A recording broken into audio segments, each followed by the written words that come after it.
ஒரே ஒரு kinder Joy. அதோட பேரையே சொல்ல தெரியாத வயசுல அது மேல வந்த ஆசை. தினமும் அந்த விளம்பரத்தை பார்த்துட்டு அழுவேன். அதை வாங்கி கொடுமா, வாங்கி கொடுமா, வாங்கி கொடுமான்ட்டு. ஆனா பாலுக்கும் பிஸ்கட்டுக்கும் செலவுக்கு போக மிச்சம் 25 ஒரே நாள்ல செலவு பண்ற அளவுக்கு அப்போ வருமானம் கிடையாது.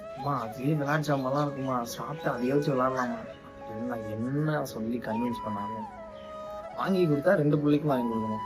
ஒருத்தனுக்கு மட்டும் வாங்கி கொடுத்தா இன்னொருத்தன் கோச்சுப்பான் அப்படிங்கிறதுக்காகவே அதை வாங்கி கொடுக்க மாட்டேன். 25 ரூபான்னு சொல்லி 50 ரூபாய்க்கு 2008-09 ஒரே நாள்ல செலவு பண்ற அளவுக்கு எங்க ஃபேமிலியில போய் பட்ஜெட் கிடையாது. அது எனக்கு மட்டும்தான் நினைச்சேன்.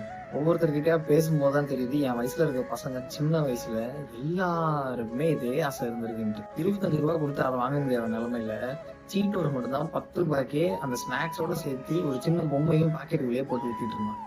ரொம்ப நாளா அழுதுட்டு இருந்தேன். எனக்கு ஒரே ஒரு நாள் ஏதோ கொஞ்சம் எக்ஸ்ட்ரா காசு இருந்தப்போ எனக்கு எங்க அண்ணனுக்கு ஆளுக்கு ஒரு கிண்டர் ஜாய் வாங்கி கொடுத்தாங்க.